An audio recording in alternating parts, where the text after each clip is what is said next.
Shabbat Shalom. This week's Torah portion is Parshat Bo, in which we move from the narrative of the Israelites struggling as slaves in Egypt to the process of freedom from Egyptian servitude. Moses is called to Pharaoh one last time, and Moses is told by Pharaoh that Pharaoh, would never see Moses again. And Moses and Aaron leave Pharaoh's palace and are addressed by God. The Torah tells us that God speaks directly to Moses and to Aaron. First time in the Torah that the two of them are addressed together. Midrash tells us that God chooses to speak to Moses and to Aaron because Moses and Aaron had worked as brothers together throughout the period of freeing the Israelites from Egypt. And now God addresses the two of them and tells them that this month, HaChodesh Hazeh Lachem Rosh Chodashim, this will be a new month for you, the beginning of a new calendar. The Jewish calendar is an interesting calendar.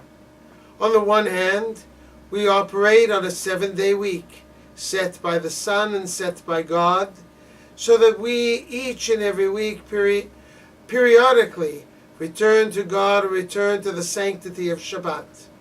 Yet the holidays and the calendar year are set not by God, but by us.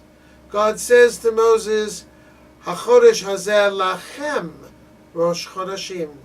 This month is for you a new month, the beginning of all months.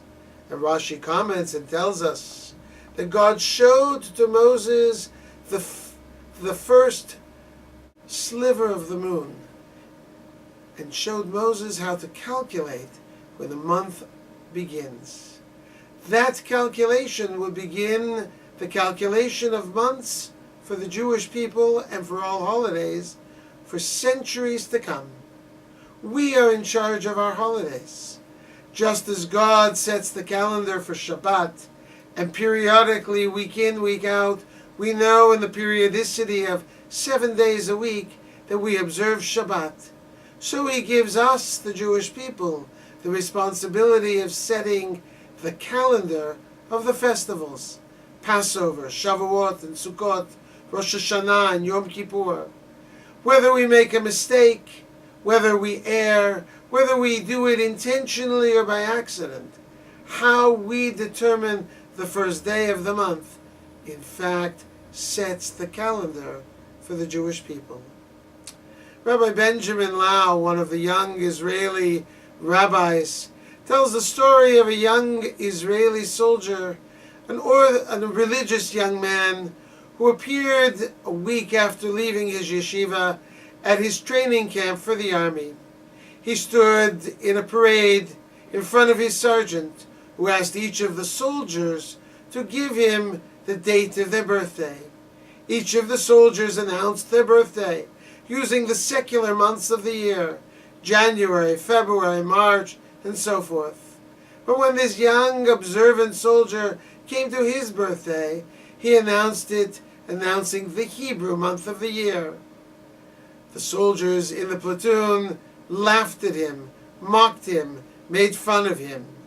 But the truth of the matter is that our calendar is in fact the calendar of that young soldier, a calendar that we have set by ourselves, that God has given us permission to set by our personal observation of the periodicity of the moon. We celebrate, of course, our own birthdays using the secular calendar of the year. But we celebrate other important events. The Brit Milah of our children, the Bar and Bat Mitzvah of our children, and indeed the Yortzeit of those who have passed before us, using not the secular days, but the days set by us, by the lunar Jewish calendar that God instructed Moses and Aaron how to determine. As we begin this week's Parsha, let us consider both calendars, a calendar that we use every day, the days of January and February and March.